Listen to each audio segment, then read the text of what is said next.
Assalamualaikum warahmatullahi wabarakatuh. Selamat pagi adik-adik, selamat pagi untuk semuanya. Masih dengan fenomena kemacetan lalu lintas, kita mencoba mengkaitkannya dengan manajemen sumber daya manusia, yaitu kinerja karyawan. Memang secara logika terdapat keterkaitan ketika terdapat kemacetan-kemacetan di jalan raya bagi para pekerja, itu sangat menguras fisik maupun mental sehingga disinyalir memiliki dampak terhadap kinerjanya.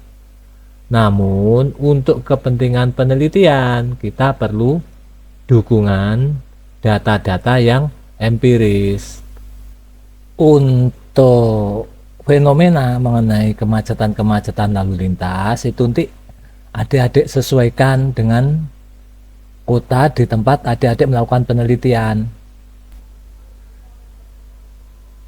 Dua jurnal penghubung yang bisa kita pakai untuk mengkaitkan fenomena kemacetan lalu lintas dengan aspek-aspek atau variabel yang terkait dengan sumber daya manusia ini dilakukan oleh Pak Han dan kawan-kawan. Tahunnya ini tahun 2023. Judulnya ini bisa dibaca sendiri, yang terkait intinya dampak dari waktu perjalanan pada kualitas hidup. Studinya ini ada di Cina. Temuannya dalam penelitiannya Pak Han ini menjelaskan bahwa memang terdapat keterkaitan antara lamanya waktu perjalanan dengan kehidupan.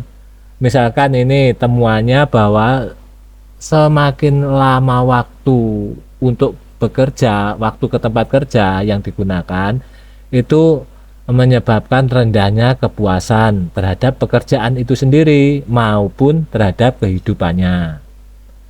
Terus lamanya waktu perjalanan ke tempat kerja itu juga bisa menyebabkan gangguan kesehatan, juga terkait sama masalah kesehatan fisik maupun apa itu istilahnya ini kayak semakin tidak bergairahnya melakukan pekerjaan.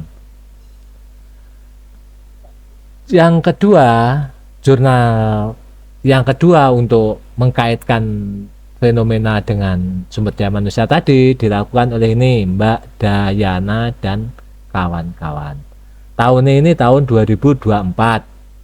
Temuannya ini justru malah lebih parah, di mana ternyata lamanya waktu perjalanan rutinitas ke tempat kerja itu mempengaruhi 74%, bisa 74,5% bisa berdampak pada stres. Berikutnya 82%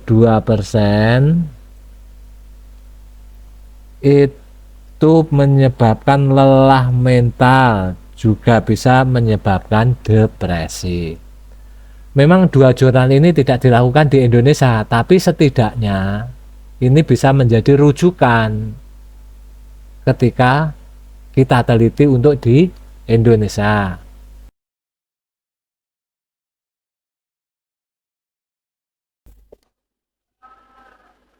Setelah kita mendapatkan simpul yang mengkait antara kemacetan lalu lintas dan kelelahan yang dialami oleh pekerja, kelelahan fisik maupun psikis, kita lanjut ke jurnal-jurnal rujukan yang berhubungan, yang terkait dengan dampak dari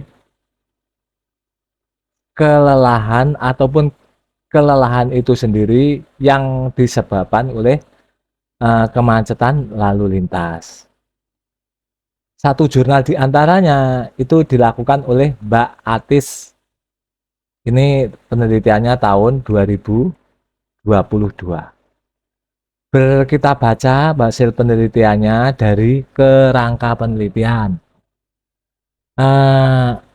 Mbak Atis itu menempatkan dua variabel bebas, yaitu commute duration dan commute distance. Ini sebagai variabel bebas atau variabel laten eksogen.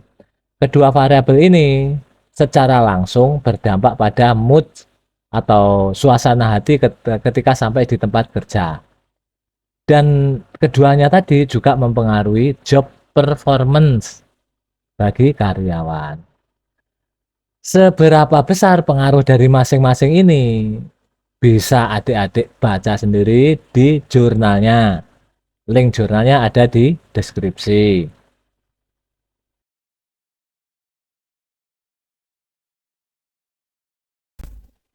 Jurnal kedua itu diteliti oleh Mas Yuki et al. Tahun 2020.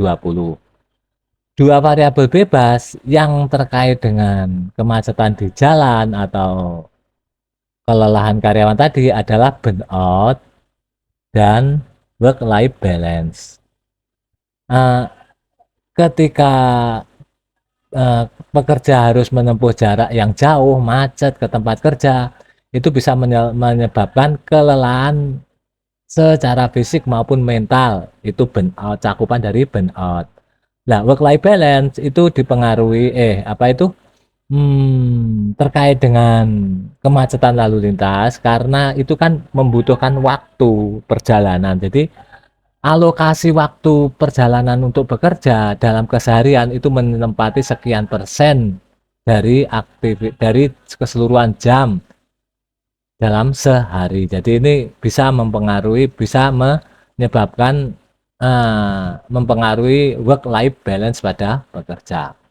Kedua variabel laten eksogen ini dua-duanya memiliki pengaruh langsung terhadap job satisfaction. Demikian juga keduanya juga diidentifikasi memiliki pengaruh terhadap performance. Jadi gambaran secara logisnya itu ketika karyawan mengalami kelelahan secara fisik maupun mental, di samping itu merasa keseimbangan kehidupan kerja dan kehidupan pribadinya kurang seimbang, itu menyebabkan atau mempengaruhi tingkat kepuasan kerja. Nah, tingkat kepuasan kerja secara langsung diidentifikasikan memiliki pengaruh juga terhadap performance. Kita bandingkan dua jurnal rujukan tadi dari model penelitiannya. Kedua penelitian itu sama mengenai pola hubungan antar variabel, di mana masing-masing variabelnya bebas ada dua, variabel terikat ada dua. Demikian juga pola hubungan antar variabel juga sama. Perbedaan diantaranya itu pada pemilihan variabel yang diteliti. Kalau nanti adik-adik misal tertarik ngambil pada jurnal yang pertama ini dengan mengadopsi mood sebagai variabel penelitian, mungkin dibutuhkan ekstra ketika browsing jurnal. Karena mungkin agak lebih sedikit penelitian yang menempatkan mood sebagai variabel penelitian.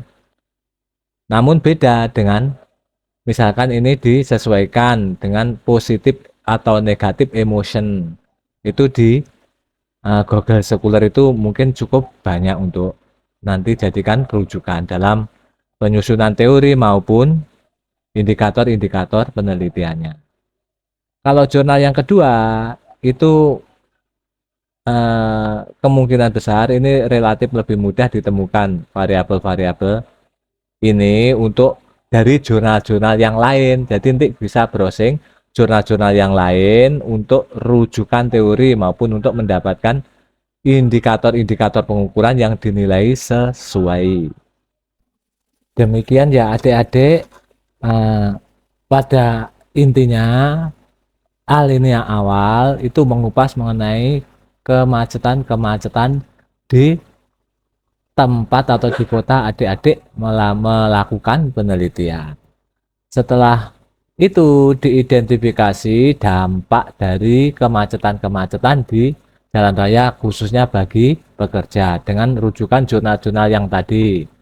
Kemudian setelah itu kita merujuk pada beberapa jurnal yang menjelaskan bahwa dampak dari kelelahan mau fisik maupun psikis ternyata itu berpengaruh terhadap kinerja karyawan. Setelah itu, eh, alinea berikutnya itu adik-adik jelaskan kalau sudah memilih variabel-variabel yang diteliti maupun model penelitiannya. Itu dijelaskan masing-masing variabel itu di objek.